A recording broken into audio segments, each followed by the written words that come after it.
Season last year, 15-1, great year for you personally. Playoffs didn't go as planned. Give me an overall grade for last season. Well, I think anytime you come up short of your ultimate goal, which is winning the Super Bowl, you're going to give yourself a failing grade. But looking deeper into that, obviously 15 wins and 1 loss, you can't overlook that. We obviously did something special, a franchise record that is, but there's definitely areas for improvement. Our offense was clicking last year. Defense definitely has room for improve. We've already, we've already addressed that with the free agent acquisitions, as well as I'm sure in this upcoming draft. So we're looking forward to next year and getting that sour taste out of our mouth. Let's start with the draft. If you were putting the team on the clock and they said, Clay, you get to make the pick. You're the GM. I mean, we're owned by the people. You're one of the people. You can do this one. What would be at the top of your wish list? Well, being a selfish defensive player, I would love to have someone on the defensive side with me, another playmaker. So I would definitely, lean heavily towards the defensive side. But, we'll see. Obviously, with those higher draft picks, we expect an immediate impact. And, with the defense having a subpar year last year, it looks like we can use some help. So hopefully that's the case, because I know I'd love to have some more ball hawks on the defensive side. Defense, not exactly what you wanted to be in that playoff game. Are you over it yet, and were you able to watch the Super Bowl?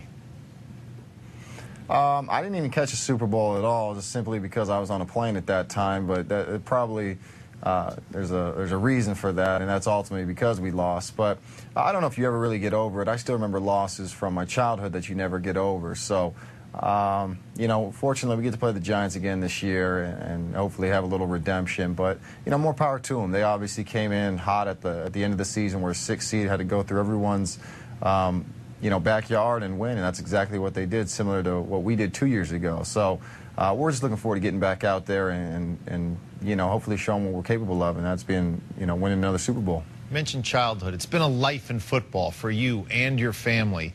And this offseason has been dominated by what happens in the locker room, specifically when the Saints locker room and what their defensive coordinator was saying to their players. Are you telling me that nobody has ever discussed anything like this in any locker room that you've been part of? No, I don't think so. Obviously every coach, every player has their own means of getting the troops rallied around them, and in this case it happened to be taking a step too far. And I can understand, laying big hits on the opposing team and trying to set the tone from the get-go. But I think when you start talking about such taboo things as concussions and ACLs, you're taking it a step too far, because I think at the end of the day, hopefully everyone's able to keep it into perspective and understand that it's just a game, and it's a victory in its own right if I'm able to walk off the field, wins and losses aside, at the end of the day. What's the closest thing any one of your own coaches has told you that would be the closest thing toward what the Saints were saying? Well, I don't think we have any of those coaches in Green Bay or throughout my career in football, but at the same time, if there is someone who does that, I'd like to think, there's players, who are man enough to understand that, I'm not going out there and trying to intentionally hurt someone on purpose to make a little extra money. It's not what I believe, and I'd like to believe it's not what other people believe in as well. Fair enough. You also believe in making a difference, and you're certainly doing that, helping those out who have prostate issues. What are you doing specifically?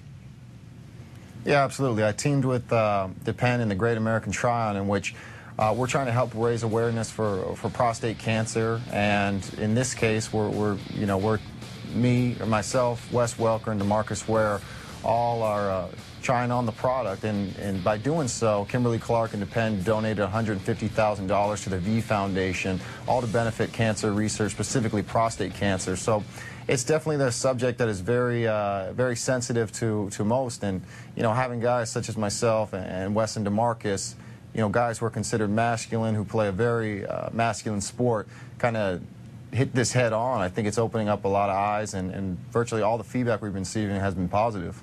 As they say in the league, he's got a lot of pineapple in his diet. 3 years, 3 Pro Bowls. Thank you very much, Clay. I appreciate it. Thank you.